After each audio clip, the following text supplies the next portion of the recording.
Ya, ya. Jadi ini pertemuan ketiga kita. Apakah Bapak Ibu sudah siap untuk belajar bersama?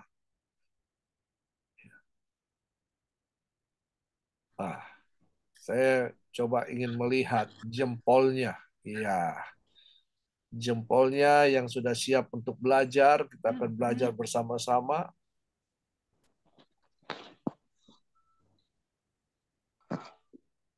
Puji Tuhan.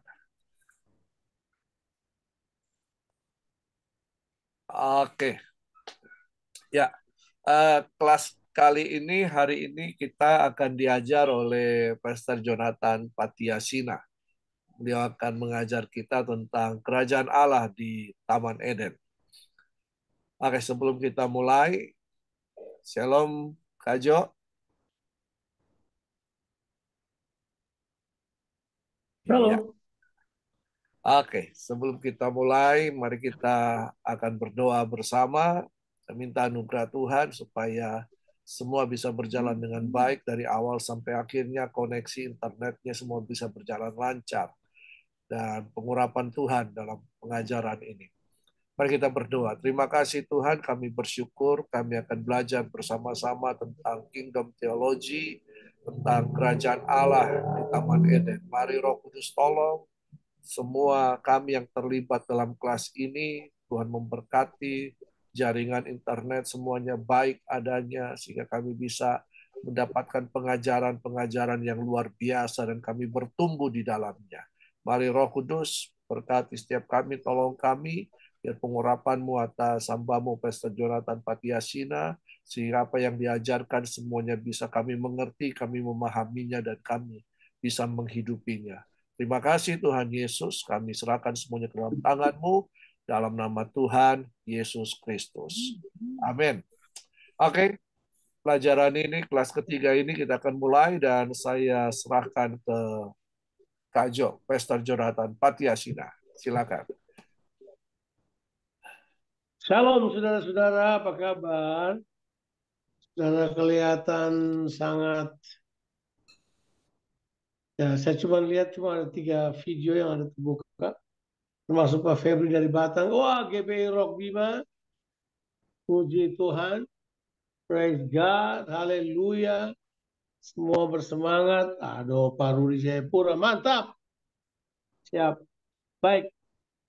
Pak Febri dari Batam, apa kabar? Siap. Halo, Kak Jo, Tuhan berkati. Baik, Tuhan. Siap, siap. Lagi drivingnya hati-hati aja biar bisa konsentrasi. Oke, nah hari ini kita akan membahas tentang uh, the kingdom of God in the Garden of Eden. Jadi kerajaan Allah di Taman Eden. Nah, saya mau saudara menggarisbawahi beberapa hal yang ada di dalamnya. Saya menyarankan saudara sungguh-sungguh membaca seluruh pasal 2 dari kitab Kejadian.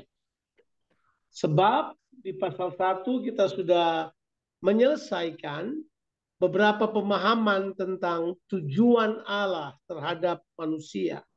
Tujuan Allah dalam penciptaan manusia dan tujuan Allah dalam penciptaan seluruh bumi ini. Kita bahkan sudah membahas beberapa hal yang penting bahwa Tuhan menciptakan alam semesta ini dengan maksud dan tujuan.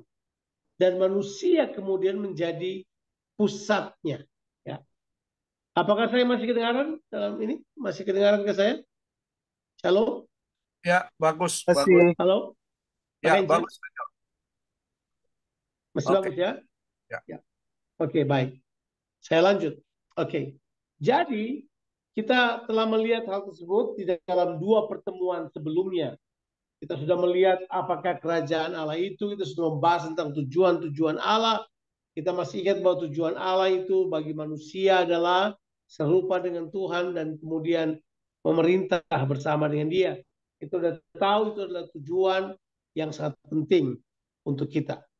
Setelah Tuhan menyatakan semua tujuannya untuk memberikan kepada manusia semua yang baik, sekarang kemudian kita akan masuk kepada sesuatu yang sangat intim antara Tuhan dengan manusia. Kejadian pasalnya yang pertama, Tuhan banyak berbicara tentang penciptaan segala sesuatu. Hanya 3 ayat yang terakhir menunjukkan tentang, atau 26 sampai 28 menunjukkan tentang Tuhan, apa yang Tuhan kehendaki bagi manusia. Nah, sekarang kita akan melihat pasalnya yang kedua. Nah, kita harus paham dulu prinsip utama yang harus kita mengerti dari membaca Kejadian pasalnya yang kedua.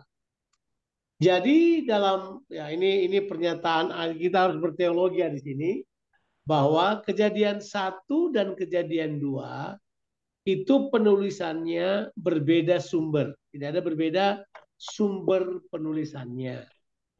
Kalau Kejadian 1 menggunakan sumber namanya, dan situ kita mengenal bahwa Allah di situ dikenal dengan nama Elohim. Elohim yang artinya Allah yang menyatakan diri sebagai Allah yang jamak. Marilah kita, ya, dia berkata menjadikan manusia bergambar dan rupa kita. Allah inilah yang menjadikan langit dan bumi. Jadi kata Elohim lebih menitik beratkan bahwa Tuhan sebagai pencipta alam semesta, termasuk manusia. Tapi masuk ke pasalnya yang kedua, di sini secara khusus sumber yang dipakai di Alkitab di sini adalah sumber J. Makanya di situ kita menemukan kata Tuhan diterjemahkan dari kata JHVH. Dari kata itu kita mengenal kata Yehova. Ya, sebenarnya itu adalah 4 huruf kudus yang nggak dibaca oleh orang Yahudi.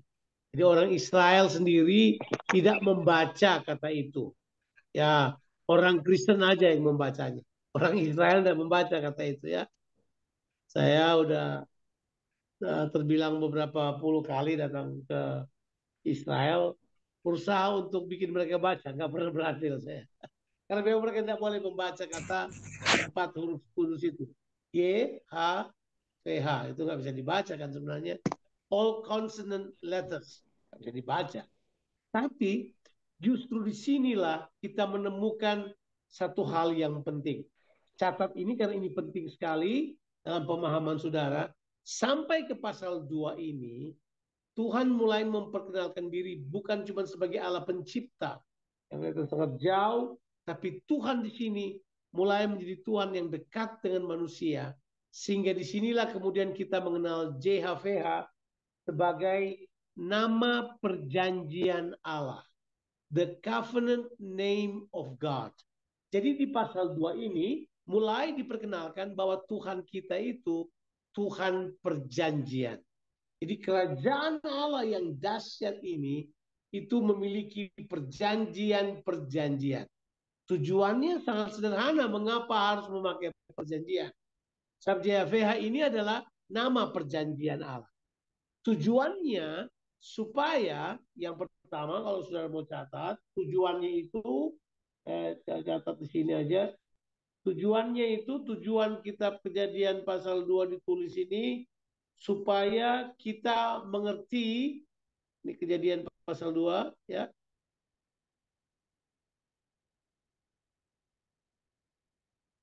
Kita mengerti di situ ada kata JHVH ya. Ini artinya Tuhan perjanjian atau Allah perjanjian. Jadi di sini sebenarnya Tuhan mengatakan kepada kita bahwa perjanjian merupakan dasar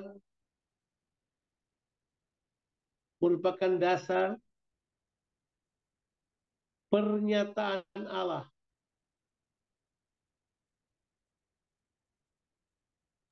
Bagi manusia.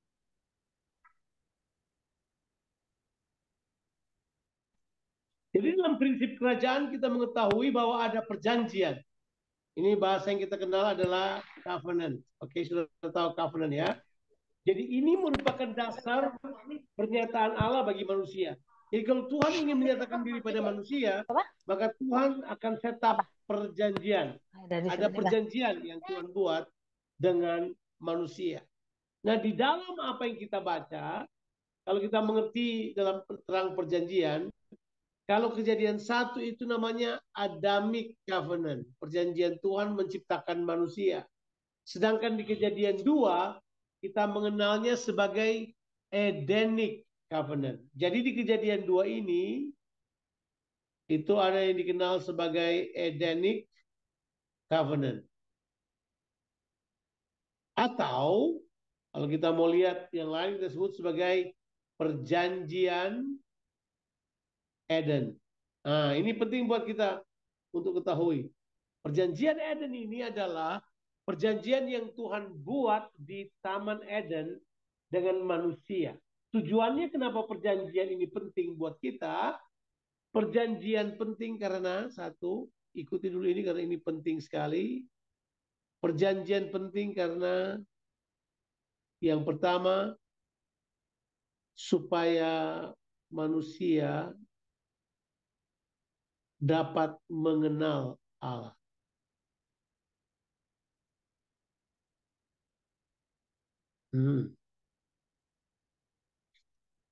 Karena bagaimanapun juga, ciptaan itu akan susah mengenal pencipta. Karena penciptanya terlalu besar, tinggi, agung, luhur. Ya, itu. Jadi Tuhan buat perjanjian supaya manusia mengenal Allah. Supaya manusia tahu bahwa Allah dapat dipercaya. Itu penting. Itu tujuan perjanjian. Mengapa ada covenant adalah supaya manusia dapat mengenal Allah. Jadi Allah menyatakan dirinya pada manusia. Makanya kita tahu kan, di Kejadian 1 Allah menyatakan diri sebagai Allah pencipta alam semesta, Elohim. Tapi di Kejadian 2 dia menyamakan dirinya sebagai JHVH, Allah perjanjian, Tuhan perjanjian. Bahkan JHVH ini sering diartikan sebagai Aba Bapa. Dia adalah Bapa. JHVH ini adalah Bapa. The Father. Dia adalah Bapa yang menjadi sumber bagi segala sesuatu. Jadi tujuan covenant atau perjanjian itu penting bagi kita sebab dia diadakan supaya manusia mengenal Allah, bukan cuma mengenal Allah, manusia mengenal mengenal Allah pribadinya, tapi juga mengenal janji-janjinya, mengenal cara kerjanya.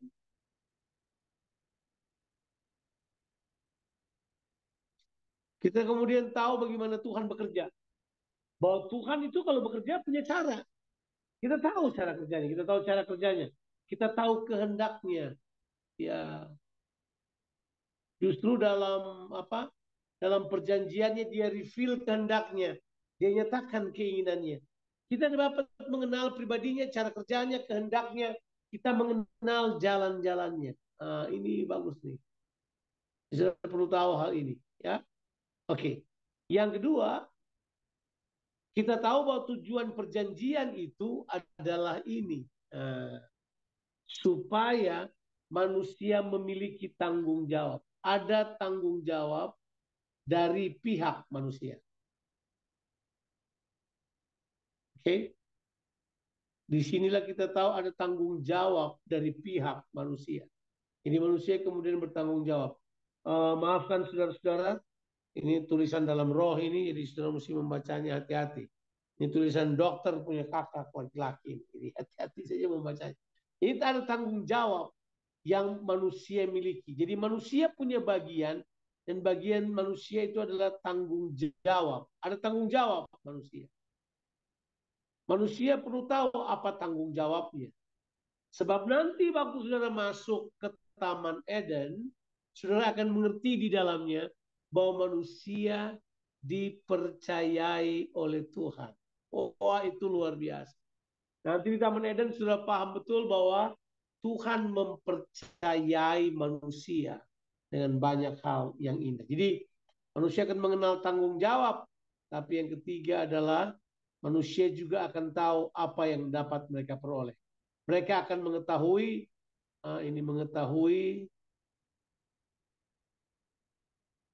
persediaan Allah buat mereka. Atau janji-janji Allah buat manusia. Nah, ini penting sekali buat kita.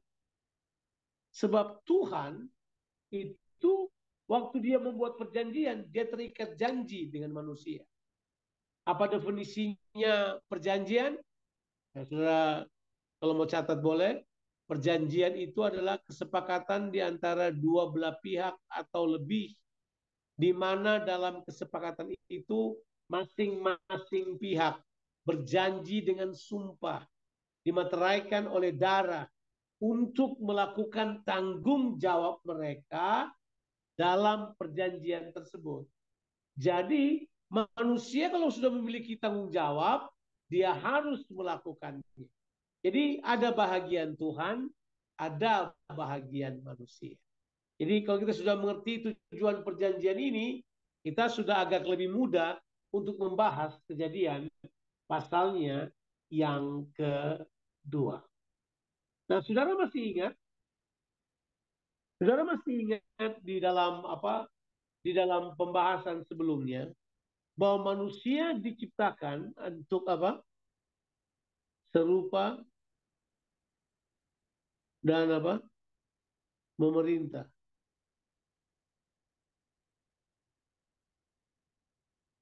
Serupa dengan gambar Allah dan memerintah bumi. Oh, itu udah jelas. Itu tujuannya jelas. Serupa dengan gambar Bapa, dengan gambar Tuhan, dan kemudian memerintah bumi. Sampai di sini saudara masih bisa ikuti saya? Bolehkah saya tahu bahwa saudara masih bisa mengikuti saya? Thank you. Bolehkah? Pak Hence masih bisa dengar suara saya? Masih ya? Ya, Halo? siap, siap. Saudara masih bisa dengar suara saya? Sangat jelas. Masih? Oke, good. Bagus. Oke, saya lanjut. Ya, jelas. Oh, thank you Pak John. Thank you. Saya Ya. lanjut sekarang. Saya lanjut. Oke, nah kita sudah tahu itu kan tujuan Tuhan menjadikan manusia. Nah, soal keserupaan itu adalah sesuatu yang memang Tuhan nyatakan dari awal. Tuhan menjadikan manusia segambar dan serupa dengan dia. Nah, sekarang waktu memerintah inilah Tuhan kemudian menaruh manusia di Taman Eden untuk sebagai, ini dia kata yang saya pakai, pilih hati-hati, sebagai sebuah permulaan untuk memerintah seluruh bumi. Tuhan taruh mereka di Taman Eden. Sebab Taman Eden itu, arti dari Taman Eden, kita bisa lihat beberapa arti dari Taman Eden sudah dituliskan kepada kita. Nanti sudah bisa dapatkan filenya, tentunya akan dikirim oleh Pastor Hence buat kita sekalian. Itu Taman Eden itu punya pengertian bahasa Ibraninya itu Gan Be'eden, itu punya pengertian kesenangan. Eden punya pengertian pleasure, kesenangan. Eden punya pengertian kesenangan. Terjemahan lain yang coba disodorkan oleh King James buat kita lewat Strong Concordance itu punya pengertian Eden itu adalah the spot of His presence. Eden itu adalah tempat di mana hadirat Tuhan ada. Ya, kira-kira begitulah. Itu kata dari kata Eden. Kita bisa lihat. Di taman itulah Tuhan menempatkan manusia. Coba lihat apa yang terjadi di pasal 2. Terjadi penciptaan, tetapi di pasal 2 penciptaannya sangat intimate. Penciptaannya beda dengan di pasal 1. Di pasal 1 Tuhan berfirman menjadikan manusia. Tapi di pasal 2, penulis pasal 2 menggambarkannya sebagai Tuhan itu membuat sebuah bangunan dari tanah liat, dia bentuk manusia, kemudian dia menghembuskan nafas ke dalam hidungnya. Jadi ada seperti Tuhan dengan manusia bertemu, seperti berciuman gitu, ada sebuah bentuk keintiman. Tuhan hembuskan nafas ke dalam hidung manusia. Baru dikatakan ini, lalu manusia menjadi makhluk hidup.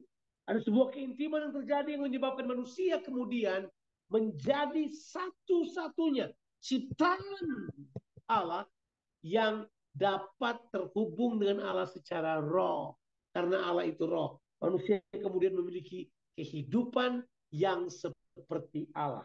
Jadi waktu dibilang ini, di ayatnya yang ke-7, waktu Tuhan mengembuskan nafas, kemudian itulah sebabnya manusia menjadi makhluk yang hidup. Kalau sudah baca di ayatnya yang ke-7, ya kan? Kalau sudah baca di situ sudah menemukan kata ini. Manusia menjadi makhluk hidup, itu bukan berarti sama dengan pelajaran biologi kelas 2. Misalnya manusia sama dengan tumbuhan atau hewan, tidak.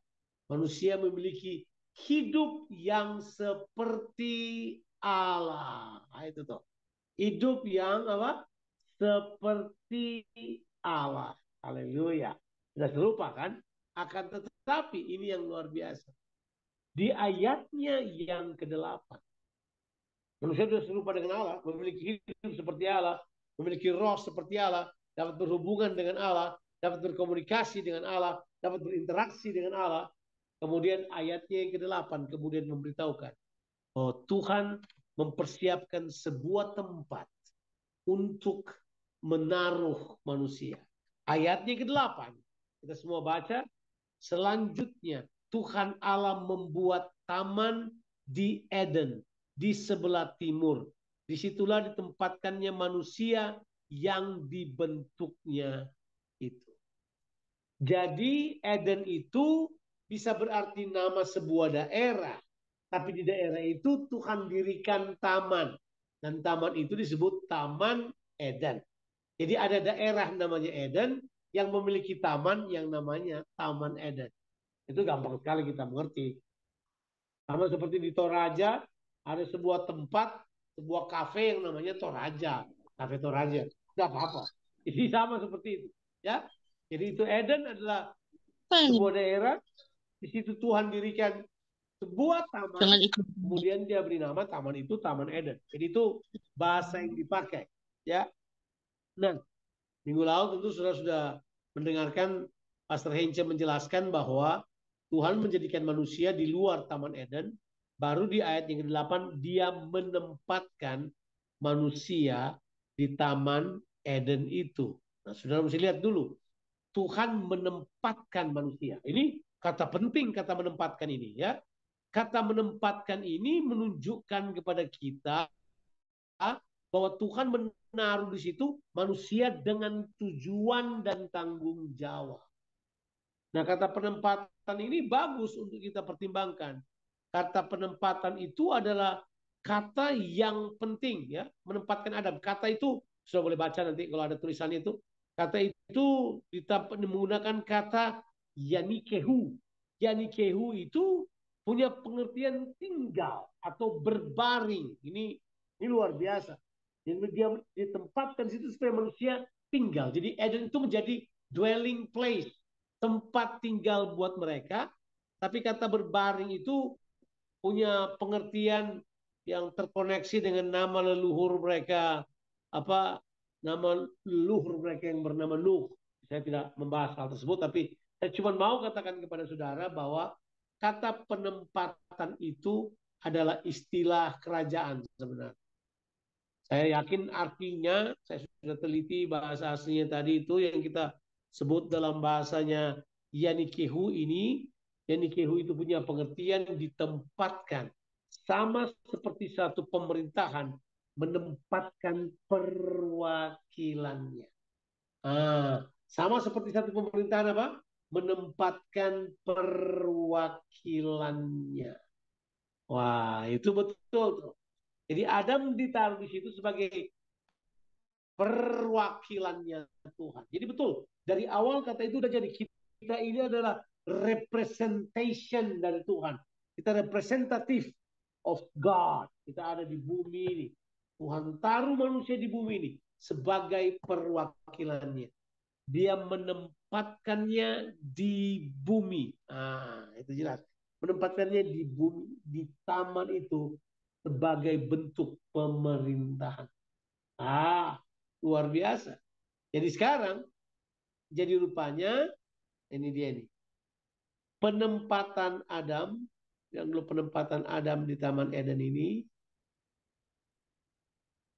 adalah bagian dari tujuan Allah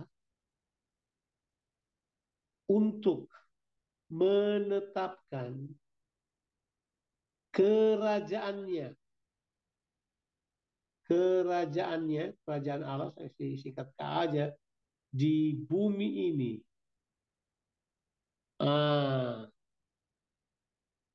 Itu. Di sini dia taruh Adam sebagai bagiannya.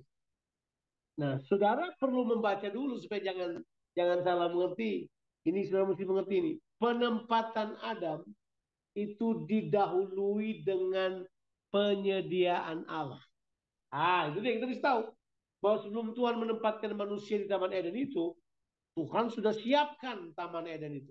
Kalau saudara baca dalam kitab Kejadian pasalnya kedua, ayat 9, 10, 11, 12, 13, dan 14, saudara akan menemukan beberapa hal yang penting. Bahwa Tuhan menyiapkan Taman Eden itu. Sebuah taman yang subur, sebuah taman yang diairi oleh sebuah sungai yang besar. Begitu dia sampai di Taman Eden itu terpecah menjadi 4 cabang sungai yang sangat terkenal. Dan sungai-sungai itu kita kenal sebagai Sungai Efrat, Sungai Tigris, Sungai Gihon. Sungai itu ada di situ terjadi dengan tujuan-tujuan Tuhan untuk mencukupkan manusia, untuk membuat manusia tidak perlu panik. Tuhan telah memiliki persediaan. Makanya dengarkan ini baik, penempatan Tuhan selalu datang dengan persediaan Tuhan. Itu selalu saya ingat. Penempatan Tuhan selalu datang dengan persediaan Tuhan. Tuhan tidak main ngutus, enggak. Dia udah siapin dulu. Sebelum dia menempatkan Adam di Taman Eden itu, dia sudah menyiapkan semuanya. Dia sudah menyiapkan semuanya. Apa itu semuanya? Coba kita lihat. Sambil kita baca ya. Di dalam kitab Kejadian pasalnya yang kedua ini. Ayo sama-sama buka Alkitab kita. Ya, saudara bawa Alkitab kan ya. Please, buka kitab Kejadian pasalnya yang kedua. Ya, sebenarnya dari tadi sih kita sudah buka. Saya mau baca ayatnya ke-9 buat kita. Lalu Tuhan Allah menumbuhkan berbagai-bagai pohon dari bumi yang menarik dan yang baik untuk dimakan buahnya. Dan pohon kehidupan di tengah-tengah taman itu serta pohon pengetahuan tentang yang baik dan yang jahat. Ada satu sungai yang mengalir dari Eden untuk membasahi taman itu. Dan dari situ sungai itu terbagi menjadi 4 cabang. Yaitu Pison yang mengalir mengelilingi seluruh tanah Hawila. Tempat emas ada. Dan emas di negeri itu baik. Di sana ada damar bedola dan batu krisopras. Nama sungai yang kedua adalah Gihon, yakni sungai yang mengalir seluruh tangan Kus. Nama sungai yang ketiga adalah Tigris, yakni sungai yang mengalir di sebelah timur Asyur. Dan sungai yang keempat ialah Efrat. Bayangkan, 4 sungai ini memberitahukan pada kita Tuhan cukupkan kita. Dengan apa saudara? Ya, bukan cuma kesuburan tanah, sehingga ada tumbuh-tumbuhan, ada pohon yang enak, yang sedap dimakan, pohon kehidupan dan pohon pengetahuan yang baik dan yang jahat. Ada di situ disiapkan buat manusia. Nah, tentu kita tahu di ayat yang 17 Tuhan larang memakan buah yang ada yang namanya pohon yang baik dan yang pengetahuan yang baik dan yang jahat itu. Tapi yang lain manusia bisa menikmatinya. Ada emas, ada apa lagi? Ada damar bedola, ada batu krisopras, batu-batu mulia. Jadi sebenarnya manusia tidak akan berkekurangan kalau mereka mengikuti penempatan Tuhan. Itu powerful. Manusia ada di Taman Eden. Karena dari situ manusia akan memerintah bumi ini. Dari Eden itu manusia akan apa? Memerintah bumi. Lingkari terus ini. Memerintah bumi berulang-ulang.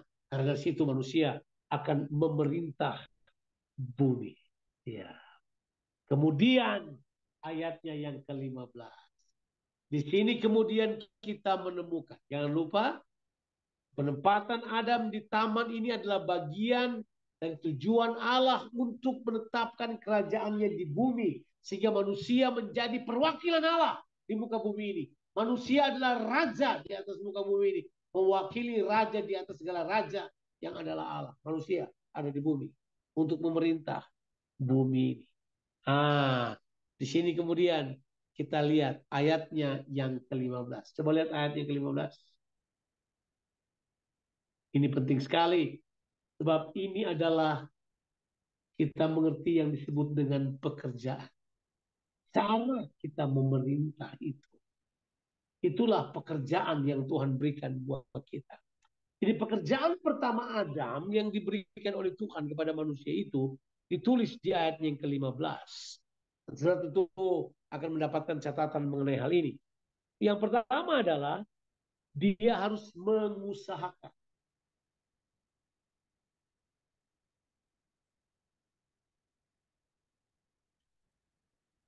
Kata mengusahakan ini berasal dari bahasa Ibrani abad. Dari kata ini kita mendapatkan kata abad, abod, sampai menjadi avoda, yang artinya adalah penyembahan.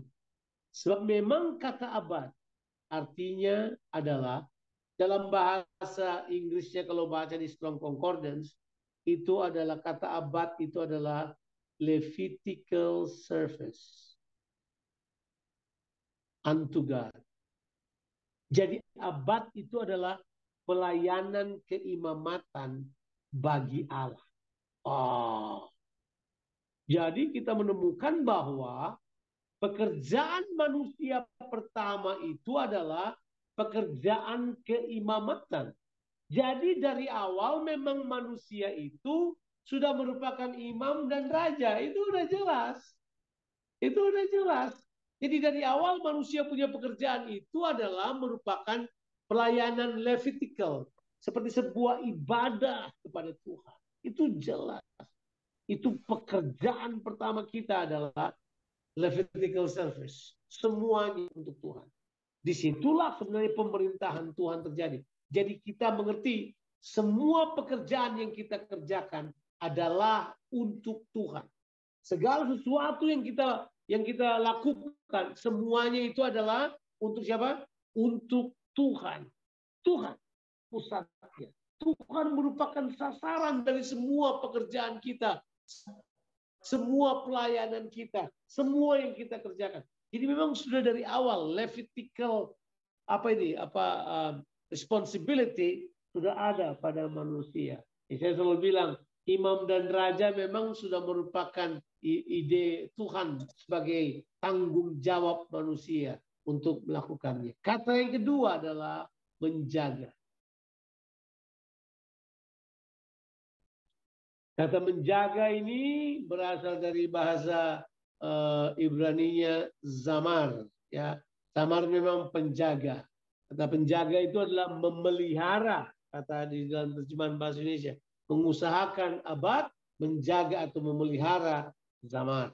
Dua kata ini adalah kata penting bahwa manusia harus menjaga bumi ini, menjaga taman itu supaya keberlangsungan pemerintahan Tuhan menjadi bagian yang terpenting. Kata menjaga ini itu adalah sebuah bentuk pengembangan, bukan cuma menjaga biasa. Tentu sudah tahu cerita kan, orang dikasih 5 talenta, 2 talenta, dan 1 talenta. Pengertian kita mengelola 5 talenta itu bukan kita simpan jaga-jaga cuma 1 aja. Kita harus mengembangkannya. Dan Tuhan mau kita mengembangkan semua potensi yang Tuhan sudah berikan kepada kita. Sampai di sini, saudara masih bisa mengikuti saya, oke? Bolehkah saya dengar ada jawaban dulu supaya saya lanjut? Oke ya? Siap.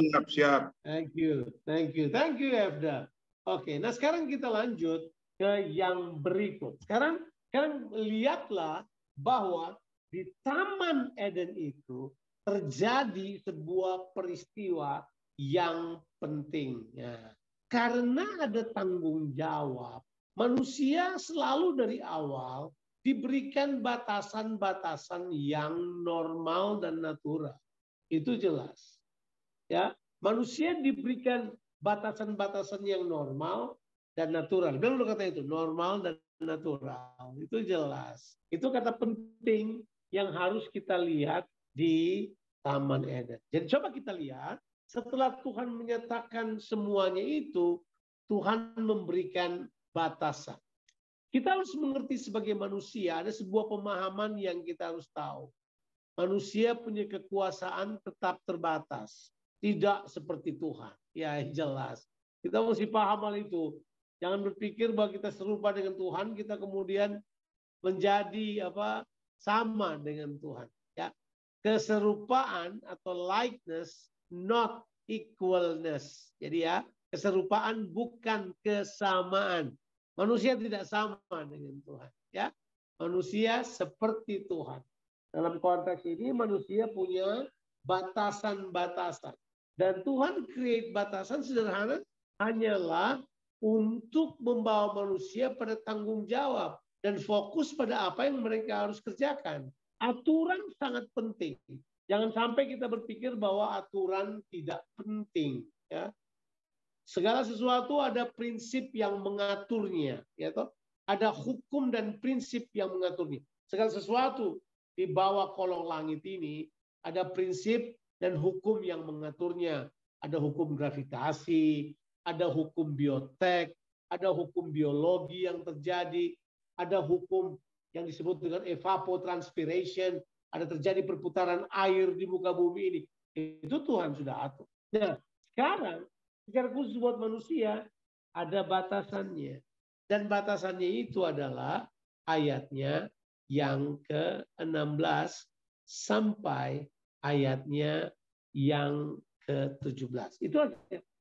Nah, ini terjadi di Taman Eden. Ada batasannya. Mengapa ada batasan ini? Batasan ini sekali lagi hanya untuk menyatakan bahwa Tuhan mengasihi manusia.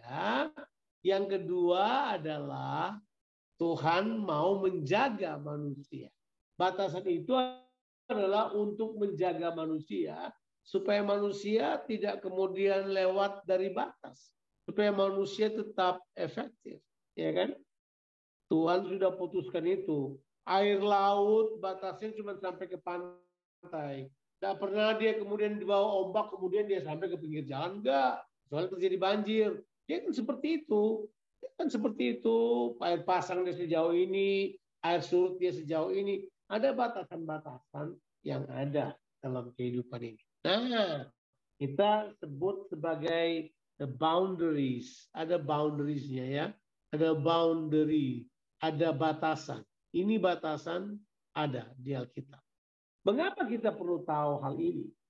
Sebab disinilah kita belajar bahwa batasan itu adalah bagian dari manusia. Kita memang terbatas di dunia ini, di dunia materi. Saya sudah jelaskan tadi. Nah, apa itu batasannya?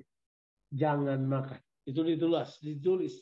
Semua pohon dalam taman ini boleh kau makan dengan bebas buahnya, tapi pohon pengetahuan yang baik dan yang jahat, janganlah kamu makan buahnya. Jadi ada kata, jangan pertama kali.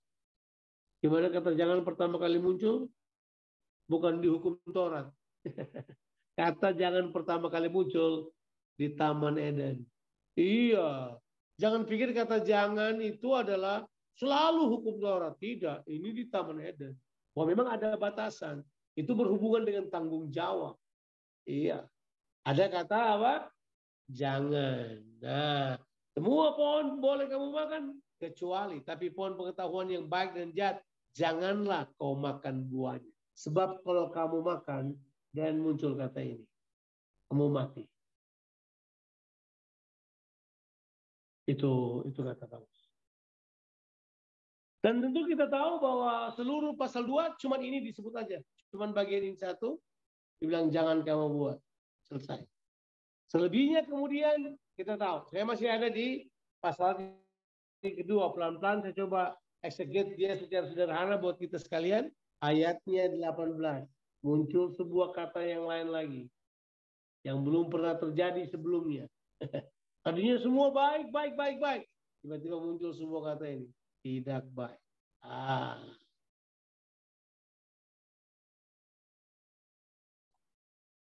Sekali lagi bahwa di sini manusia sedang dilatih untuk memimpin.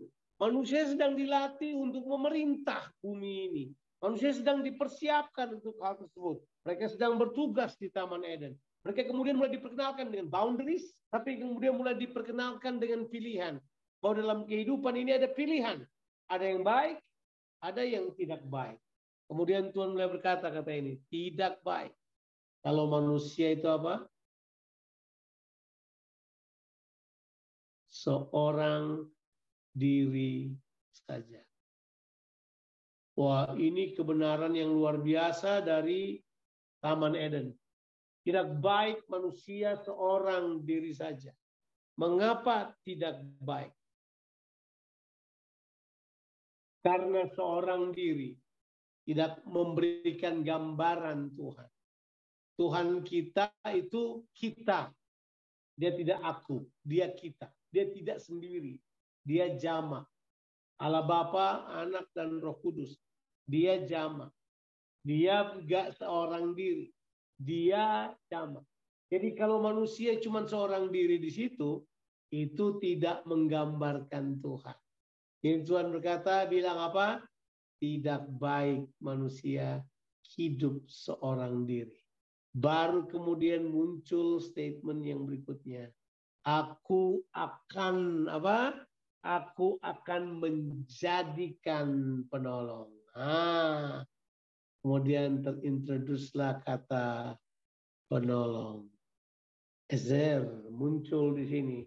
Manusia kemudian memiliki penolong, yaitu perempuan, karena dia diambil dari laki-laki. Dari mana perempuan diambil? Dari laki-laki.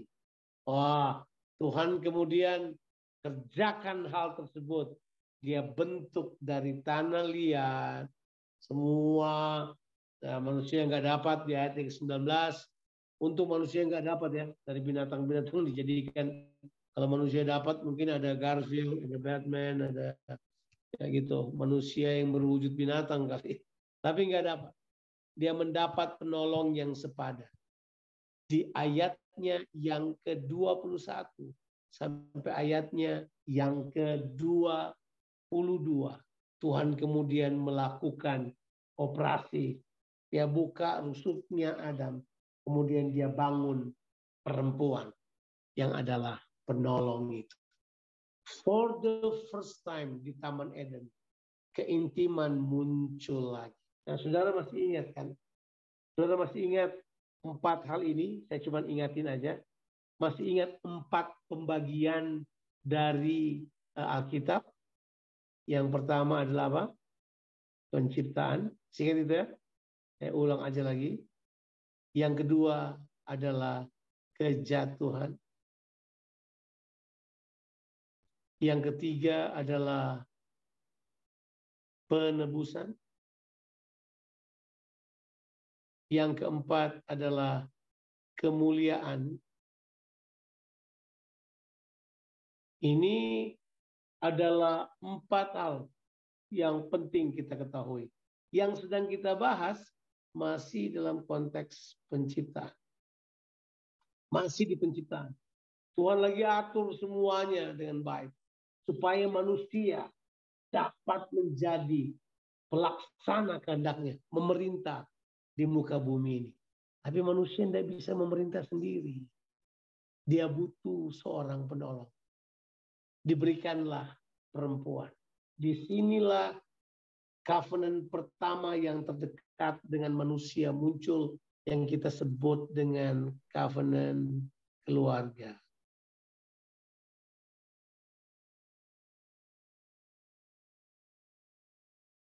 Di mana suami dan istri menjadi satu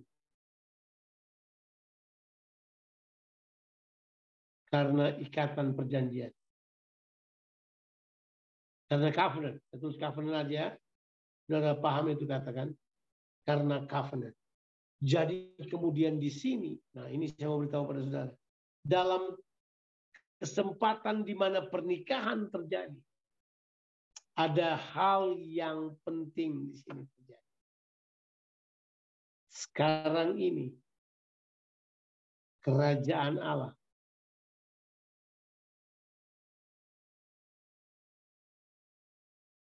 Ditaruh Tuhan.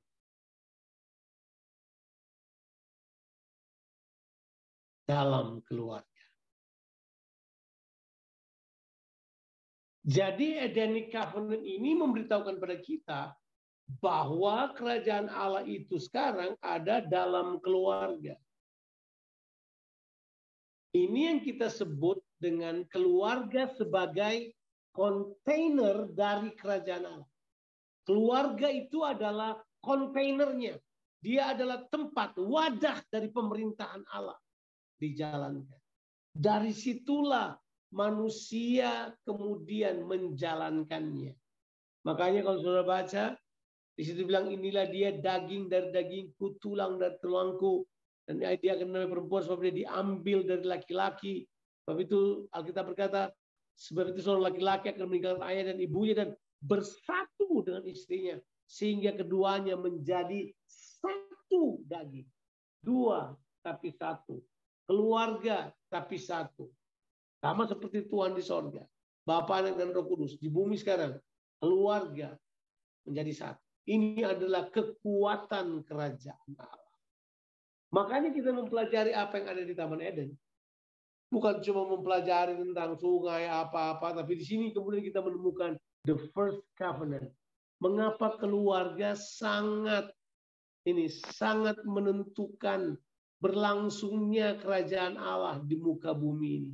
Kenapa keluarga sampai saat ini tetap merupakan incaran kerajaan kegelapan untuk dihancurkan. Sebab keluarga tetap merupakan tempat di mana kerajaan Allah ditaruh pada mulanya di muka bumi ini. Dalam diri keluarga lah pemerintahan Allah terjadi. Alkitab bilang mereka memerintah dengan transparan di hadapan Tuhan.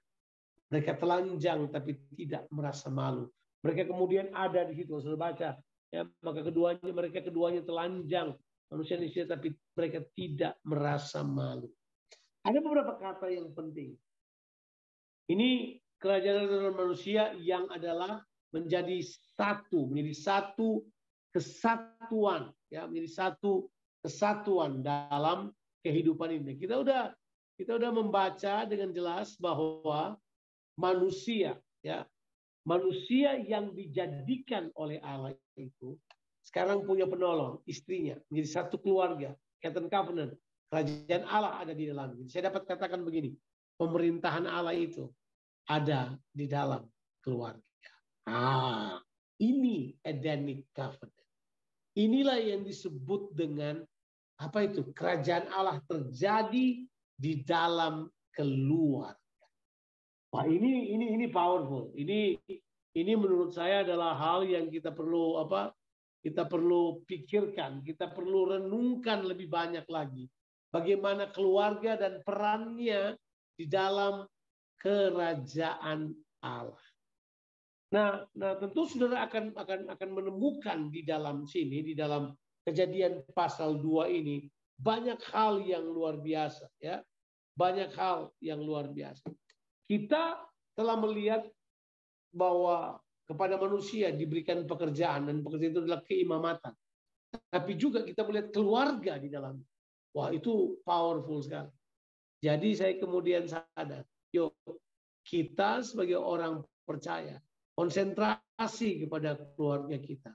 Pegang covenant keluarga kita, tapi juga di sisi lain kita kemudian mengembangkan kekuatan ini untuk menjalankan pemerintahan Tuhan.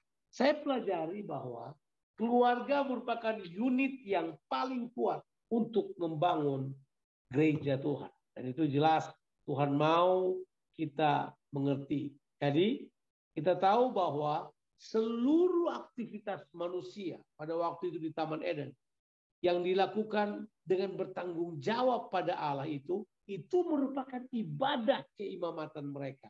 Dan disinilah kemudian kita tahu Tuhan menjalankan pemerintahannya lewat manusia yang wadahnya adalah keluarga.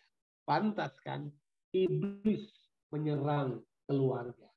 Pantas kan kita kemudian menemukan bahwa Tuhan betul-betul mau supaya keluarga tetap hidup kudus. Bahkan gereja punya nama yang lain, itu adalah gereja sebagai keluarga Allah. Itu jelas. Sekarang kita udah lihat covenant ini. Nah, kalau sudah perhatikan baik-baik di dalam hampir semua perjalanan kehidupan manusia, semuanya dimulai dari keluarga. Keluarga itu adalah gerbang di mana manusia masuk dalam bumi ini untuk kemudian berfungsi di dalamnya. Nah, keluarga adalah kekuatan kerajaan. Keluarga adalah tempat di mana kerajaan Allah dinyatakan. Sebab kita belajar apa dalam keluarga? Kita belajar budaya kerajaan. Budaya kasih yang tanpa syarat. Kita belajar budaya saling melayani. Kita belajar budaya ketaatan pada otoritas. Kita belajar budaya iman. Kita belajar hampir semua budaya. Dari keluarga inilah pemerintahan Allah dinyatakan. Wah, luar biasa. Mari kita di dalam pelajaran ini mulai menjadikan keluarga kita sebagai tempat kerajaan Allah dimanifestasikan. Sebagai tempat di mana kerajaan Allah dinyatakan. Disitulah kekuatan kita kemudian muncul dan dinyatakan dengan cara yang luar biasa. Jadi kita sudah menemukan beberapa prinsip. Coba kita ulang lagi pelan-pelan prinsip-prinsip yang kita sudah temukan. Yang pertama adalah kita telah menemukan bahwa di garden itu di mana Tuhan telah menempatkan manusia, ya, kingdom in the garden, ya. Terus saya kembali kepada catatan saya yang pertama, di situ Tuhan menyatakan perjanjiannya. Karena di situ Tuhan menyatakan diri sebagai JHVH, Tuhan perjanjian. Karena memang disitulah perjanjian Eden dinyatakan. Mengapa perjanjian ada? Sebab perjanjian itu merupakan dasar pernyataan Allah bagi manusia. Ya, kita sudah tahu mengapa perjanjian itu ada. Kita kemudian lihat, ya, kita menemukan perjanjian penting supaya kita dapat mengenal pribadi Allah, mengenal kehendaknya, mengenal cara kerjanya, mengenal jalan-jalannya. Itu. Kemudian yang kedua, perjanjian penting sebab ada tanggung jawab pada pihak manusia. Kita harus mengerjakan bagian kita yang Tuhan telah tetapkan buat kita kerjakan. Sebab Tuhan mengerjakan bagiannya dengan baik. Kita mengerjakan bagian kita, Tuhan juga mengerjakan bagiannya untuk menggenapi perjanjiannya dalam kehidupan kita. Dan kemudian yang ketiga adalah kita mengetahui persediaan Allah yang Tuhan sudah taruh dalam diri manusia. Nah, kemudian kita sudah menemukan prinsip-prinsip bahwa di Taman Eden inilah Tuhan menempatkan manusia. Jadi penempatan Adam di situ adalah penempatan kerajaan supaya Adam menjadi perwakilan kerajaan Allah di muka bumi ini. Tujuannya adalah supaya kerajaan Allah dinyatakan lewat manusia. Ditempatkan. Kata penempatan itu adalah istilah kerajaan yang menempatkan perwakilannya. Orang kepercayaannya di situ. Di Taman Eden ini kita belajar bahwa Tuhan percaya kepada manusia. Nah, disitulah kemudian kita paham bahwa Tuhan mempercayai manusia. Haleluya. Saya senang banget. Jadi kemudian di Taman Eden ini kerajaan Allah itu sebenarnya salah satu di Taman Eden ini kita menemukan cerita cinta kasih, cerita tanggung jawab, tapi juga kita menemukan cerita persediaan Tuhan yang komplit. Bayangkan.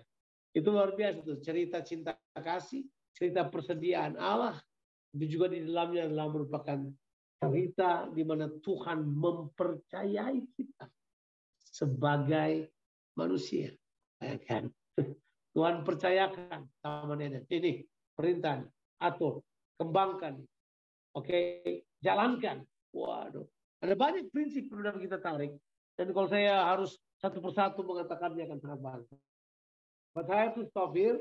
Saya berhenti di sini supaya kita bisa diskusi sedikit sebelum kita selesai pada hari ini. Kalau memang ada pertanyaan-pertanyaan yang penting, ya.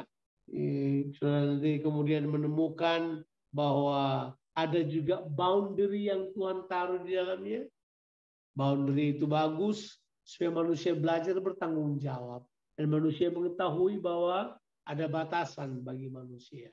Ya, kemudian ada juga kata yang kemudian terjadi Baik manusia seorang diri saja, manusia dilatih untuk membuat pilihan-pilihan dalam pemerintahannya.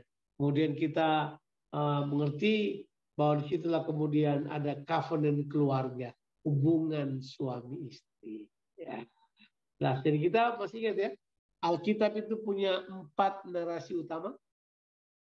Masih ingat nggak ada 4 narasi utama dari Alkitab? Atau saya catat juga barangkali. Saya tambah lah, ya. Saya tambah aja supaya kemudian saudara bisa ingat 4 narasi utama Alkitab.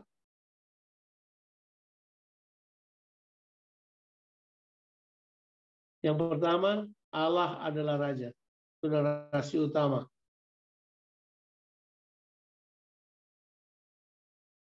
Yang kedua, Allah adalah kasih.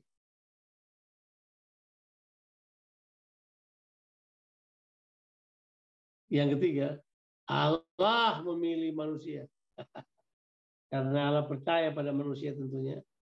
Allah memilih manusia untuk menjadi perwakilannya. Manusia menjadi perwakilan Allah. Pelaksana atau perwakilan Allah di muka bumi ini. Ini karena Tuhan percaya manusia, ya. Ingat itu. Kemudian yang keempat adalah covenant. Allah menjadikan Allah memberikan perjanjian kepada manusia. Supaya manusia bisa mengenal Allah dan seterusnya. Ini adalah narasi utama dari Alkitab. Kalau sudah perhatikan. Ini muncul terus-terus di dalamnya. Nah, narasi utama Alkitab ini yang kemudian kita tahu mengalami tikungan-tikungan yang panjang. Sehingga next time kita akan pelajari bagaimana kejatuhan datang dalam kehidupan manusia. Tapi untuk sementara saya selesaikan dulu apa yang sudah saya sampaikan ini pada saudara. Kalau ada pertanyaan silahkan. Dan saya sudah berbicara 52 menit lamanya. I have to stop now. Tuhan Yesus memberkati. Saya kembalikan kepada Pak Hence untuk memandu kita dalam tanya jawab. Thank you. Ya, puji Tuhan. Terima kasih, Kak Jo. Kita sudah belajar banyak tentang kerajaan Allah di Taman. Silakan. Ya, silakan kalau ada yang bertanya hal yang luar biasa. Kerajaan Allah di Taman Eden. Silakan lewat kolom chatting atau langsung angkat tangan, ya. Apa yang ingin ditanyakan atau hal-hal yang masih kurang dimengerti dari pertemuan pertama, kedua, dan pertemuan hari ini, silakan.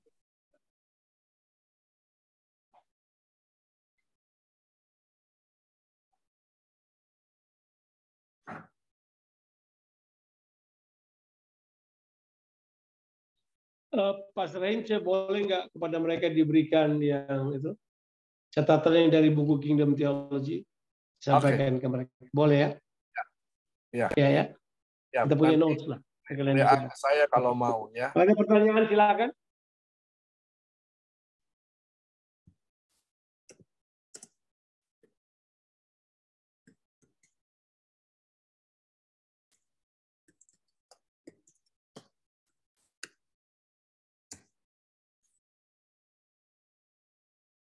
Ya, kalau yang membutuhkan materi selama 3 kelas ini, silakan WA ke saya. Wah, kayaknya sudah dimengerti semua. Mungkin silakan juga, Pak. Pak Hence, mungkin diberitahukan kepada siapa menghubungi buku teologi itu, kepada Kingdom Theology itu, supaya bisa semua. Oke. Ya. Karena itu bagus, bukunya bagus sekali, berkali-kali saya baca. Ya. Saya chatting, ya.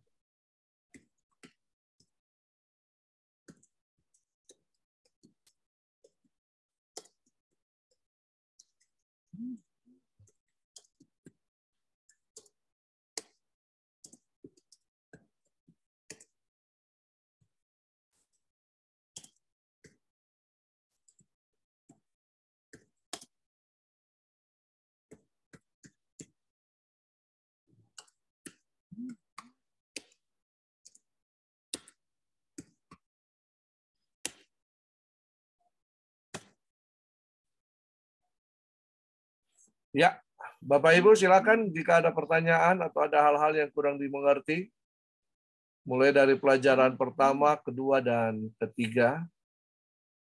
Ya, pelajaran pertama kita mempelajari tentang apakah kerajaan Allah itu. Ya. Lalu kemudian kita berbicara tentang dari mana awal mula kerajaan Allah dan di mana yang datang lebih dahulu, dipilih atau dipanggil. Lalu kelas yang ketiga ini kita berbicara tentang kerajaan Allah di Taman Eden. Nanti yang keempat, yang terakhir minggu depan kita akan berbicara tentang kejatuhan dan keselamatan. Ya. Silakan Bapak Ibu.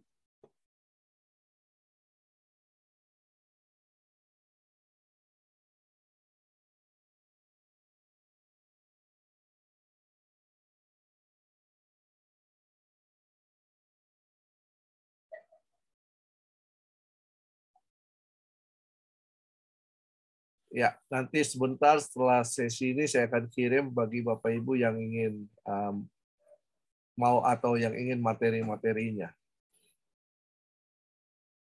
Wah.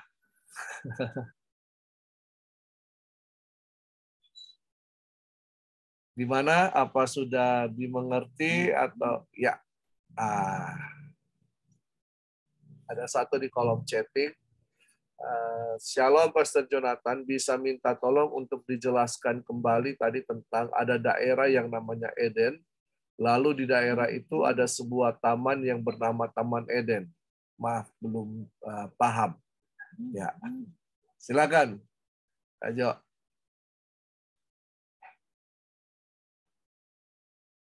Kalau baca, coba kita baca ayatnya biar bisa lihat yang saya maksudkan.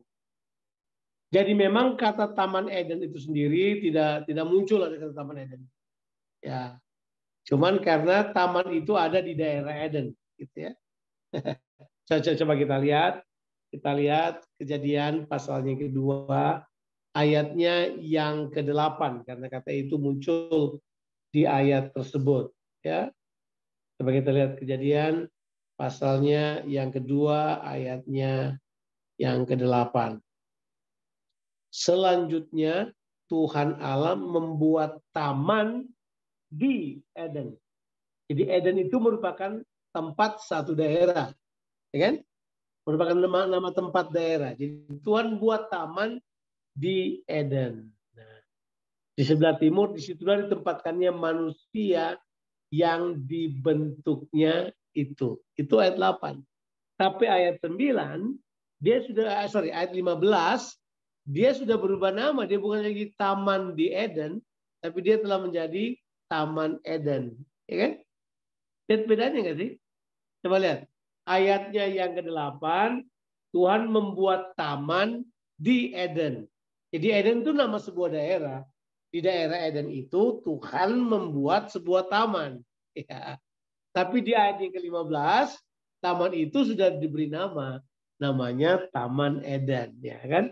Makanya di ayat 15, Tuhan Allah mengambil manusia itu dan menempatkannya di Taman Eden.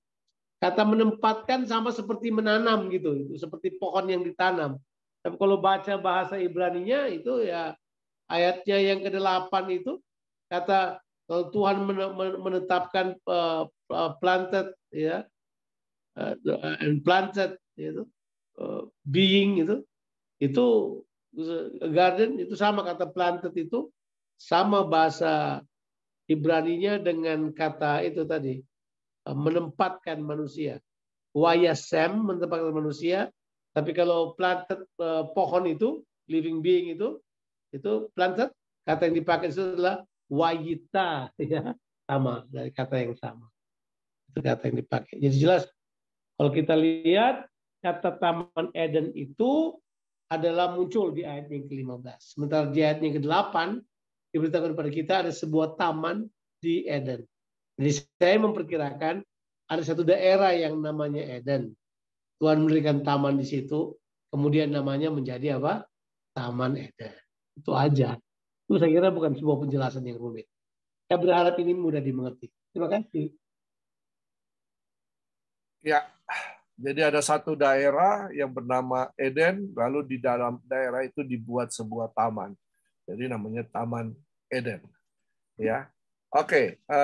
Kak Jo, ada pertanyaan lagi. Tolong jelaskan lagi tentang kita tidak akan naik ke sorga, tetapi sorga akan turun ke bumi yang baru. Sorga cuma milik Allah. Ya. Question yang sama sudah dipertanyakan berkali-kali. Jadi kita harus memahami prinsip utamanya ini. Bahwa manusia diciptakan di bumi. Jadi manusia diciptakan dengan bahan dasar bumi karena manusia diciptakan dari debu tanah. Itu bukan sembarangan narasi Alkitab ditulis kayak begitu. Bahwa manusia diciptakan di bumi dengan debu tanah sebagai bahan dasarnya. Kemudian Tuhan menghembuskan nafas rohnya untuk membuat manusia dapat hidup dengan kehidupan Allah. Itu jelas. Ya, itu manusia. Nah, sekarang kalau orang tanya, mengapa kita tidak pergi ke sorga? Saya sudah berkali-kali beritahukan kepada kita akan pergi ke sorga, tapi tidak akan tinggal selamanya di sana, disebabkan karena sorga bukan tempat kediaman untuk manusia. Makanya setelah ada di sorga, manusia akan turun lagi ke bumi dan kemudian memerintah bersama dengan Yesus di bumi ini. Kapan kejadiannya itu? Saudara harus mempelajari kedatangan Tuhan yang kedua kali, fase yang kedua. Itu manusia turun lagi ke bumi.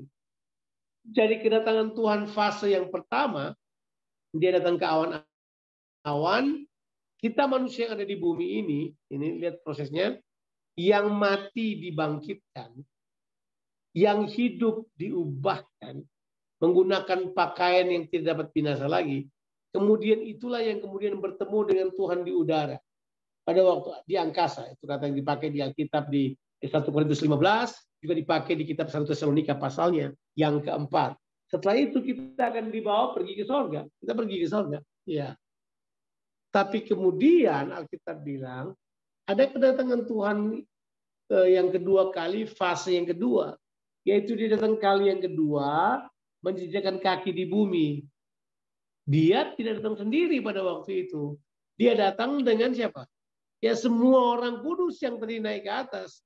Turun lagi ke bumi untuk memerintah bersama dengan dia selama 1000 tahun di muka bumi ini. Jadi manusia ada di bumi lagi. Nggak tinggal di sorga. Setelah manusia ada di bumi di sini, kemudian kita berkata, manusia orang percaya ini ditempatkan di bumi yang baru. Itu Wahyu 21 bilang dengan jelas. Di Wahyu 21, itu sorga yang turun ke bumi. Kan itu udah jelas. Coba baca di Wahyu 21, ayatnya yang kedua dan 3. Itu jelas diberitahu.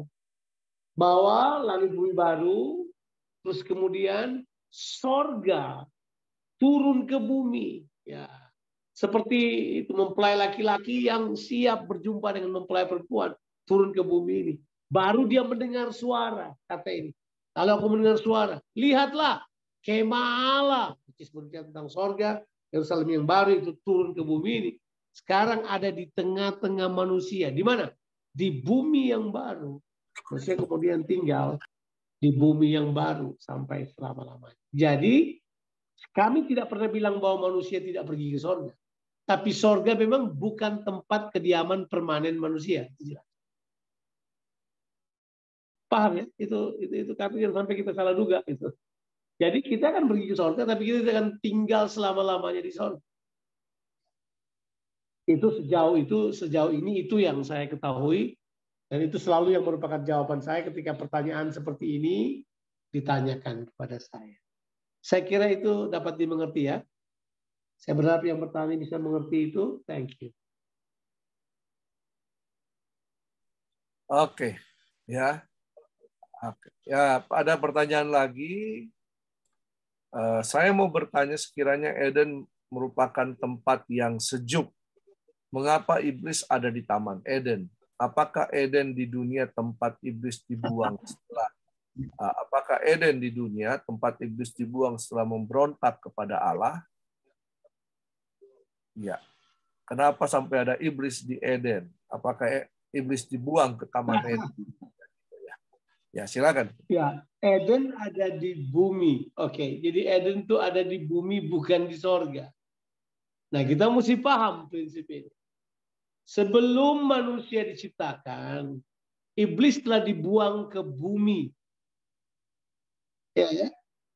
Sebelum manusia diciptakan, iblis itu sudah dibuang ke bumi karena kejatuhannya sudah terjadi di bumi. Jadi iblis sudah ada di bumi ini. Makanya membaca narasi Alkitab, kita menemukan sebuah statement. Saudara masih bisa dengar saya baik ya? Masih ya? Ya. Halo? Ya. Oke. Siap. Masih ya? Oke. Jadi gini. Iblis sudah ada di bumi. Jangan salah. Karena dia dibuang. Setelah dia memberontak terhadap Allah, dia dibuang ke bumi. Makanya, saudara membaca di kitab Kejadian pasal 1 ayatnya yang kedua. Saya baca ya. Ayat 1 berkata begini. Pada mulanya Allah menjadikan langit dan bumi. Ayat 2. Bumi belum berbentuk. Betul ya? Gelap gulita menguasai semuanya. Itu kata di Alkitab. Nah, semua pakar teologi yang mengatakan itu terjadi setelah bumi dijadikan, baru kemudian gelap gulita di muka bumi itu terjadi karena iblis dibuang dari sorga ke bumi.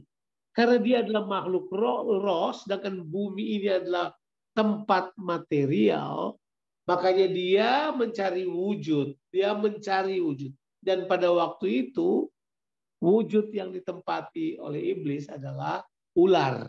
Ya gitu. Karena ular adalah, dan ini penting sekali. Ini narasi Alkitab. Saudara mesti makanya membacanya harus dengan naratif, jangan dengan dogmatis ya. Harus naratif. Karena Eden itu bukan sorga. Eden itu di bumi ini. Di bumi. Iya. Betul ya? Jadi kemudian Eden itu di bumi. Jadi kemudian kita pahami bahwa lewat iblis yang ada dalam diri ular itu, iblis memanifestasikan dirinya dan kemudian menggoda Hawa di situ. Jadi jelas kita tahu apakah dunia, apakah Eden di dunia, apakah Eden di dunia tempat iblis dibuang untuk memberontak kepada Allah setelah memberontak kepada Allah? Jawabannya iya. Bumi adalah tempat dia dibuang. Tapi karena dia adalah makhluk roh, dia ditempatkan di tempat yang disebut dengan angkasa. Second heaven. Tempat yang, makanya disebut kerajaan angkasa. Kerajaan di udara. Itu spiritual kingdom. Tempat di mana iblis ditaruh di situ, ditaruh tempatnya. Tapi dia memanifestasikan dirinya lewat ular. Ya, gitu. Jadi dia kemudian mulai memberontak dari situ. Dan dia mendapatkan pengikutnya di Taman Eden itu juga. Tapi Tuhan memutuskan mengeluarkan manusia dari Taman Eden. Jadi jelas, apakah Eden di dunia? Ya benar, dia di dunia. Tempat iblis memang dibuang setelah memberontak. Kata yang saya harus pakai adalah bumi ya. Nah, memang kita harus membuat perbedaan yang tegas. Beda dunia dan bumi supaya kita nggak panik. Ya, bumi itu tempat. Dunia itu sistem. Ya. Jadi bumi itu tempat, dunia itu sistem. Bumi ini milik Allah, nggak bisa diganggu-ganggu. Bumi ini milik Allah kok. In the beginning God created. Pada mulanya Tuhan menjadikan langit dan bumi. Itu miliknya dia. Tapi ada iblis yang kemudian menguasai sistem dunia itu. Dia yang menguasainya. Jadi kemudian dia datang menggoda Hawa, Hawa jatuh, kemudian manusia menyerahkan sistem dunia yang terjadi atau sistem dunia di bumi ini yang dikuasai oleh Adam. Adam serahkan kepada iblis. Karena kejatuhan dalam dosa itu sifatnya adalah perbudakan. Ya. Jadi Jadi dosa itu bukan cuma perbuatan. Dosa itu perbudakan. Gitu. Kamu mesti paham itu. Nah, jadi kalau dia adalah perbudakan, manusia tidak bisa keluar dari situ. Jadi benar. Jadi apa yang dimaksud adalah Eden itu ada di bumi. Dan bumi adalah tempat di mana telah dibuang iblis terlebih dahulu di situ. Kemudian Tuhan menjadikan langit dan bumi baru dengan terang dan seterusnya. Untuk menciptakan manusia ada di bumi. Dan kemudian memerintah atas nama Tuhan. Jelas. Ya. Saya kira itu jawaban saya. Terima kasih. Ya, terima kasih Kak Jo. Ini masih ada lagi. Ya, ternyata banyak juga yang ingin bertanya. Ketika Tuhan Yesus berkata kepada penjahat di sebelahnya, hari ini engkau akan bersama aku di Firdaus. Apakah maksudnya Firdaus ini sama dengan Eden? Apakah orang mati pergi ke dunia orang mati atau Firdaus? Ya. It's a good question. Ini ada di pelajaran dasar memang sebenarnya, tapi ya harus dijelaskan kalau memang ada yang masih bertanya. Oke, mari saya luruskan dulu pertanyaannya. Firdaus memang kata yang dipakai karena itu adalah kan Firdaus adalah bahasa Persia. Itu bukan paradiso kan, itu adalah bahasa Persia pertamanya paradiso. Kemudian jadi paradise, kemudian diterjemahkan Firdaus. Apakah Eden adalah Firdaus? Ada yang mengatakan begitu. Tapi kalau di konsep Persia itu berarti konsep bukan datang dari konsep Alkitab. Tapi prinsip utamanya itu kata dipakai untuk menggambarkan tempat di mana orang benar yang mati ditaruh. Jadi kita mesti paham prinsip ini terlebih dahulu. Jadi waktu Yesus mati, betul ya? Yesus masuk ke dalam dunia orang mati. Apa yang dia buat di dalamnya? Dia merebut kunci maut dari iblis. Jadi iblis tidak berkuasa lagi atas kematian untuk bunuh semua manusia. Dia ambil. Kemudian waktu dia bangkit. Nah, waktu Yesus bangkit, dia kan harus ketemu, dia membawa tawanan-tawanan. Nah, ini Alkitab bilang. Waktu dia bangkit, dia naik ke sorga. Dia membawa tawanan-tawanan. Tawanan-tawanan ini siapa? Inilah orang-orang benar yang ditawan di Hades. Jadi di dunia orang mati sebelum kebangkitan Yesus itu adalah tempat kematian semua orang mati. Mau orang benar sama orang berdosa terkumpul di Hades namanya. Hades itu jelas merupakan mitologi Yunani. Ya kan? Dewa kematian itu namanya Hades kan. Yang dibilang saudaranya Jupiter. Jupiter di atas, adiknya di bawah. Hades.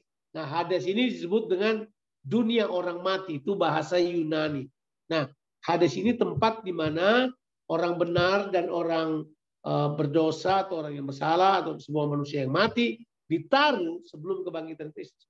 Setelah kebangkitan Kristus, sesuai dengan nubuatan di Mazmur 110 dan juga tertulis di Efesus pasal 4, Yesus membawa ke sebuah tempat yang bukan sorga. Tempat itu kemudian dikenal sebagai Firdaus. Adalah tempat di mana Tuhan menaruh tawanan-tawanan itu ada. Jelas. Jadi orang benar yang tadi tawanan di Hades dibawa ke tempat itu. Itu kemudian menjadi tempat setelah kebangkitan Yesus, menjadi tempat orang benar yang mati ditaruh. Tempat mereka beristirahat. Jadi saudara jangan berpikir nanti bahwa kalau saudara mati kemudian saudara masih kerja. Enggak. Saudara pikir habis saudara mati kemudian saudara jalan-jalan besuk-besuk itu katanya Tuhan suruh jadi malaikat atau apa itu bukan konsep Alkitabiah. Bukan.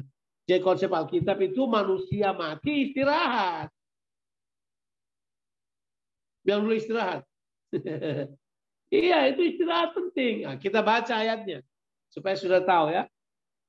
Di dalam kitab Wahyu 14 ayat yang ke-13 dibilang istirahat. Coba lihat. Wahyu pasalnya yang ke-14 ayatnya yang ke-13. Have a look.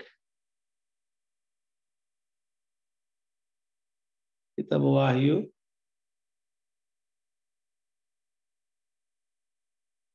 14 ayat yang ke-13. Bunyinya begini. Dan aku mendengar suara dari sorga berkata, tuliskan. Dari sorga loh suara ini. Berbahagialah orang-orang mati yang mati dalam Tuhan sejak sekarang ini. Sungguh, kata Roh, supaya mereka boleh beristirahat dari jerih lelah mereka. Karena segala perbuatan mereka menyertai mereka. Nah, itu dia. Jadi istirahat, Pak.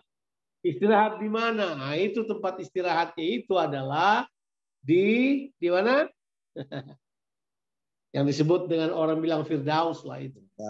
Kata itu yang kemudian di tempat di mana orang-orang yang mati di dalam Kristus ditaruh untuk beristirahat. Kalau saudara mau tahu ayatnya di mana Yesus membawa tawanan, coba kita baca di kitab Efesus pasalnya yang keempat. Itu kita menemukan Efesus 4 ayatnya yang ke-9 dan 10. Dia bilang begini. Bukankah ia telah naik? Kita baca ayat yang ke-8. Itulah sebabnya, kata Nas, tatkala ia naik ke tempat tinggi, naik ke tempat tinggi adalah sesudah kebangkitannya, ia membawa tawanan-tawanan. Ia memberikan pemberian-pemberian kepada manusia. Jadi membawa tawanan-tawanan itu dia membawa orang-orang yang mati di dalam Tuhan dari Hades, dia pindahkan ke tempat itu. Tapi itu belum surga. Karena belum ada manusia yang pergi ke surga sekarang. Belum. Baru Yesus yang pergi ke surga sebagai manusia. Yang lain belum. Masih di tempat itu. Ya. Setuju? Nah, tentu cerita yang sama sudah bisa kutip di misalnya. Cerita yang sama sudah bisa kutip di apa yang terjadi pada Lazarus dalam perumpamaan yang Yesus ceritakan. Nah, sama-sama di dunia orang mati. Tapi satu tempatnya beda lah. Karena memang beda tempatnya kan. Yang satu susah banget. Terus dia mau suruh ada kirim penginjil-penginjil ke rumahnya supaya bertobat adik-adiknya. Dan bilang tidak usah bangkit dari orang mati untuk ceritakan penginjilan. Tidak bisa. Ya, orang mati tidak bisa menginjil. Ya, kalau dia bangkit dari kematian pun, dia harus tahu bahwa penginjilan tetap untuk orang yang hidup. Siap. Oke, apakah itu memberi jawab terhadap pertanyaannya? Saya berharap bisa memberi jawab. Ya. Ya. Ya. Oke. Kita lanjut lagi. Ya. Ada pertanyaan lagi, ada 3 lagi. Yang pertama dan yang kedua adalah bagaimana dengan Yohanes pasal 14 ayat 3? Apakah bumi baru adalah tempat Bapa berada seperti yang dimaksud dengan ayat ini? Lalu yang kedua, bahwa kita hanya memerintah di masa kerajaan 1000 tahun. Setelah kerajaan 1000 tahun di bumi baru, apa yang kita lakukan? Sekira ini dulu. Silakan. Oke, siap. Yohanes 14 ayat 3, di dalam rumah Bapakku banyaklah tempat. Ya, itu jelas ya. Itu ayat yang selalu dipakai orang untuk berkata bahwa kita bakal pergi ke sorga. Yohanes pasalnya yang ke-14, ayatnya yang ketiga. Dan apabila aku telah pergi ke situ dan telah menjadikan tempat bagimu, aku akan datang kembali dan membawa kamu ke tempatku. Supaya di mana aku berada, kamu pun berada. Oke. Di mana aku pergi, kamu pun tahu jalannya ke situ. Nah, itu ayat yang kedua yang berkata di rumah Bapakku banyaklah tempat. Jadi kata rumah Bapa ya tempat kediaman Bapa. Yang jelas itu yang dimaksud adalah sorga. Ya kan? Tapi kata aku menyediakan kepadamu banyak tempat tinggal, kata tempat tinggal itu tidak permanen, itu kata ya. Itu jadi perdebatan yang panjang menggunakan kata ini. Jadi kata itu adalah tempat peristirahatan aja. Kata yang dipakai, coba saya lihat terjemahan aslinya. Kata yang dipakai adalah mone. Mone. Itu mone. Jadi mone itu bukan tempat tinggal permanen. Jadi memang buat manusia itu bukan tempat tinggal permanen. Itu tempat tinggalnya Bapa yang pertama. Itu jelas. Ini memang bukan. Jadi kalau orang tanya, samakah bumi baru dengan rumah tempat tinggal Bapa? Tidak sama. Tidak sama. Tempat tinggal Bapa ya surga itu. Itu tempat tinggal Bapa, jelas. Ya, itu jelas. Nah, kalau dibilang langit bumi baru adalah ya bumi yang baru yang Tuhan jadikan baru. Terus kemudian surga yang turun ke bumi baru. Surga turun ke bumi baru. Tuhan diam bersama-sama dengan manusia. Idenya itu, ya idenya adalah surga yang turun ke bumi. Tapi kita maunya manusia masuk surga. Itu ide yang coba kita sodorkan. Ya, saya berharap itu bisa dapat dimengerti. Kita hanya memerintah di masa kerajaan 1000 tahun. Setelah kerajaan 1000 tahun di bumi, apa yang akan kita lakukan? Ya. Alkitab bilang buat kita kan, setelah 1000 tahun kita melakukan apa? Memerintah bersama Tuhan. Coba kita baca ayat. Jadi setelah pasal 20, itu kerajaan 1000 tahun berakhir. Pasal 21, langit bumi baru ada. Kemudian setelah langit bumi baru ada, kita berkata langit turun ke atas bumi yang baru ini. Kemudian terjadilah kita hidup memerintah bersama Allah. Itu ayatnya jelas. Di Wahyu 22. Wahyu 22, coba kita lihat Wahyu 22. Ayatnya yang kelima. Itu jelas. Ya. Itu konsepnya ada di Yerusalem yang baru, langit bumi baru itu, saudara baca. Dibilang begini, dan malam tidak akan ada lagi di sana, dan mereka tidak memerlukan cahaya lampu dan cahaya matahari, sebab Tuhan Allah akan menerangi mereka. Dan mereka akan apa? Memerintah sebagai raja sampai selama-lamanya. Memerintah sebagai raja. Sampai selama-lamanya. Jadi memerintah sampai selama-lamanya, lebih banyak bukti di Alkitab muncul dibanding kita memuji Tuhan sampai selama-lamanya. Itu sebenarnya logika berpikirnya. Ya. Tapi kan orang nggak suka itu. Ya. Saya kira itu bisa menjawab pertanyaan yang kedua. Ya, ini ada lagi satu, Kak Jo. Kalau ya. Eden di bumi, apakah sekarang pohon pengetahuan dan pohon kehidupan masih ada di bumi? Mungkin aja masih bisa.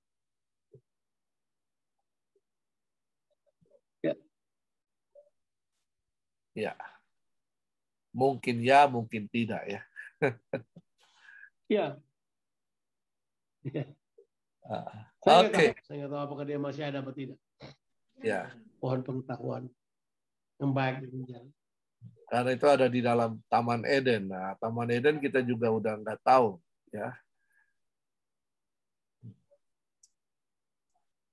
Ya oke, Bapak Ibu, bagaimana dengan jawaban-jawaban yang telah diberikan atau oleh Pak Jonathan?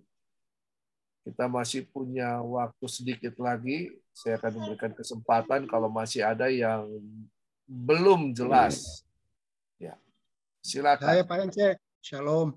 Ya, Shalom. Silakan. Pak Albert. Ya, Shalom Pak Ence. Saya Albert dari ND. Jadi terima kasih Kak Jo. Saya pengen concern kepada keluarga yang tadi dijelaskan oleh Kak Jo. Inti pertanyaan saya begini Kak Jo, bagaimana memperbaiki tatanan yang telah rusak di dalam keluarga sesuai dengan penjelasan Kak Jo tadi terkait dengan covenant keluarga. Kerajaan Allah ditaruh Tuhan di dalam keluarga gitu. Jadi budaya kami orang NTT itu sebelum orang diberkati di gereja itu mereka hidup bersama-sama. Jadi itu menjadi budaya di dalam keluarga sehingga kebanyakan memang kantong Kristen tapi kebenaran ini membuka mata saya. Jadi lebih kepada praktikal bagaimana memperbaiki tatanan yang rusak sesuai dengan penjelasan Kak Jo tadi bahwa kerajaan Allah ditaruh di dalam keluarga. Intinya seperti itu aja. Terima kasih.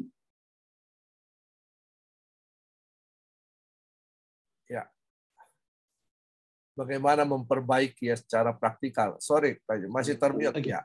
Kalau ditanya bagaimana caranya,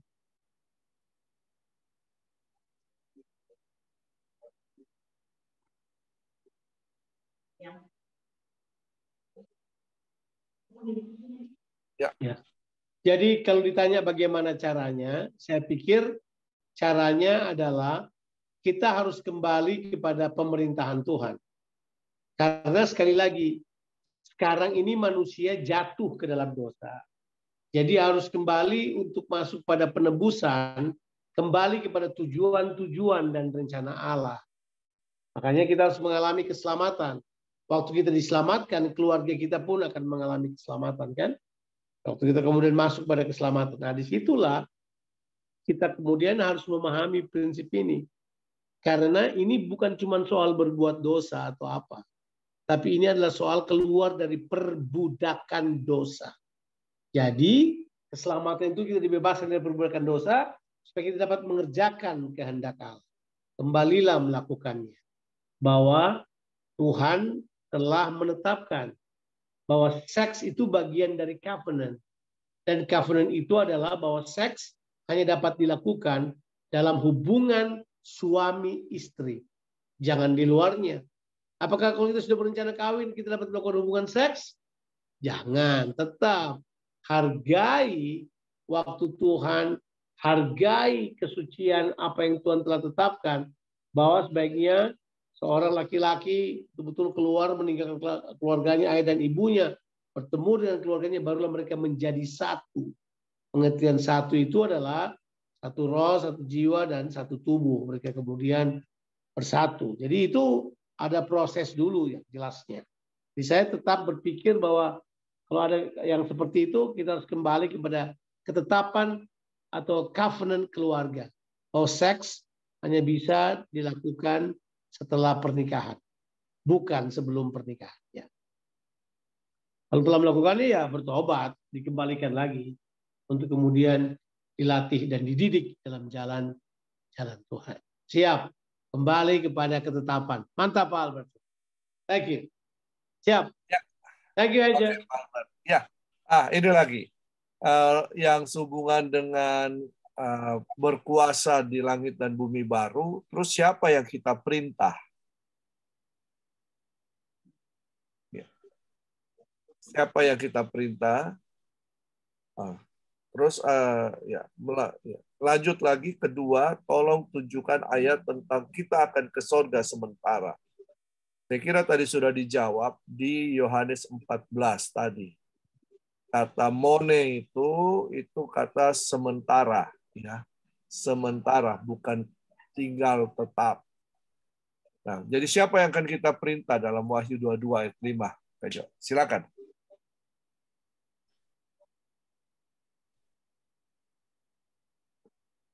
Wow, boleh baca seterusnya. Boleh baca di Wahyu pasalnya yang ke-22. Karena kata memerintah nanti itu bukan soal ada orang yang harus kita kuasai. Sebab kata memerintah punya pengertian, kita mengeluarkan apa yang Tuhan berikan kepada kita untuk melayani orang lain.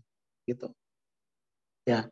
Nah, kalau memang baca di ayat-ayat narasi misalnya yang ditulis dalam ayat yang ke berapa itu? Ayatnya yang ke-13 Wahyu 22 ya. Kemudian dia memberitahukan bahwa orang-orang akan datang ke situ, tetapi anjing-anjing dan tukang sihir, orang-orang Sunda tidak bisa masuk. Lalu kemudian kita menemukan bahwa bukan soal memerintah orang di situ, tapi di situ adalah kita sebagai manusia saling melayani. Makanya konsep pemerintahan Yesus lebih banyak ke pelayanan kan, melayani. Ya, konsepnya itu. Mengeluarkan tata kelola dari apa yang kita sebut dengan government tadi. Ya, pemerintahan Allah, radah tata kelola kerajaan Allah. Itu nanti kita akan bahas kalau kita ketemu lagi. Ya konsep kita jangan berpikir orang yang kita perintah kayak kita suruh-suruh gitu, enggak begitu. Ya, tidak begitu konsep kita memerintah. Ya, tolong dibenahin konsep kita. Siap. Saya kira itu jawaban saya. Thank you. Ya, baik Kak Jo. Ya, jadi konsep memerintah ini kita kembali lagi di kitab Kejadian. Ya, bahwa Tuhan bersuruh kita berkuasa atas ciptaannya, tetapi situ tidak ada manusia yang diperintah. Jadi saya kira dari pelajaran pertama kita sudah dijelaskan bahwa konsep memerintah atau berkuasa ini adalah melayani dan mengelola. Ya, itu dia. Ulang-ulang dijelaskan bahwa kata memerintah di sini atau berkuasa itu berkaitan dengan melayani dan mengelola. Oke, Bapak Ibu. Ya. Oke, Bapak Ibu Saudara, apakah masih ada pertanyaan satu lagi sebelum kita tutup? Bahwa tiap Selasa, nanti ini sudah minggu ketiga, minggu depan minggu keempat, minggu terakhir untuk kelas kita pada bulan ini. Nanti kita akan lanjutkan lagi, kita akan membahas tentang trailer of the Bible, ya. Mungkin bulan 6 atau bulan 7 kita akan selenggarakan kembali, ya, 4 kali pertemuan. Ini adalah pertemuan ketiga untuk kelas Kingdom Theology basic-nya, ya, cara dasar. Setelah itu kita akan membahas trailer of the Bible. Ada 4 hal di situ. Ya. Oke, masih ada lagi? Jangan lupa minggu depan, Selasa depan adalah pertemuan terakhir kita. Ya, kita akan melengkapi semua sesi yang ada. Kita akan berbicara tentang kejatuhan dan keselamatan. Apakah masih ada? Oke, kalau sudah tidak ada lagi, saya kembalikan ke Pak Jonathan Patiasina untuk mengakhiri. Kita mungkin ada closing statement dan kemudian akan doa bersama. Silakan, Pak. Closing statement adalah, marilah kita sebagai orang percaya kembali ke Taman Eden untuk melihat bagaimana Tuhan perjanjian itu menginginkan kita tetap hidup di dalam ketetapan Tuhan, karena Tuhan telah mempersiapkan semua yang baik buat kita. Penempatannya selalu dilakukan setelah Dia menyiapkan pada kita segalanya. Kemudian kita belajar tentang bahwa di Taman Eden kita belajar covenant of the family, perjanjian keluarga, di mana kemudian manusia, nah ini dia ini, begitu dihargai oleh Tuhan. Kemudian manusia mengerjakan pekerjaan keimamatan dan kemudian memerintah bumi ini bersama dengan Tuhan. Keluarga kemudian menjadi tempat pemerintahan Tuhan terlaksana. Kuatkan hatimu, jadilah orang-orang yang melakukan kehendak Tuhan. Tuhan Yesus memberkati. Amin. Mari kita berdoa. Bapa di sorga, kami datang kepadamu. Hamba-Mu sangat terbatas untuk memberikan penjelasan, tapi Roh-Mu yang kudus sanggup untuk memberi penjelasan sesuai dengan konteks dalam kehidupan setiap orang. Berkati kami semuanya Tuhan, berkati setiap orang yang sudah hadir pada malam hari ini. Kami serahkan semuanya ke dalam tangan Tuhan, di dalam nama Tuhan Yesus Kristus. Haleluya. Amin. Amin. Thank Oke, you. sebelum kita berakhir, Terima kasih, Pak Jo. ya, tolong dibuka kameranya. Terima kasih Pak Jonathan Patiasina yang sudah menjadi berkat bagi kita malam hari ini. Terima kasih Kak Jo. Ya, kita foto bersama dulu. Silakan dibuka kameranya. Ya. Bisa ada Jack ternyata. Oke, ya. Slide pertama. 1, 2, 3. Slide kedua. Oke. 1, 2, 3. Oke. Sampai jumpa minggu depan. Hari Selasa. Salam buat Rock Bima. Terima kasih, Pastor. Ya. Terima kasih. Semua. Terima kasih, Tuhan berkati. Terima kasih, Kak Jo. Pak Roni Alor, terima kasih. Terima kasih, Pak. Bisnya itu tambah tajam tuh.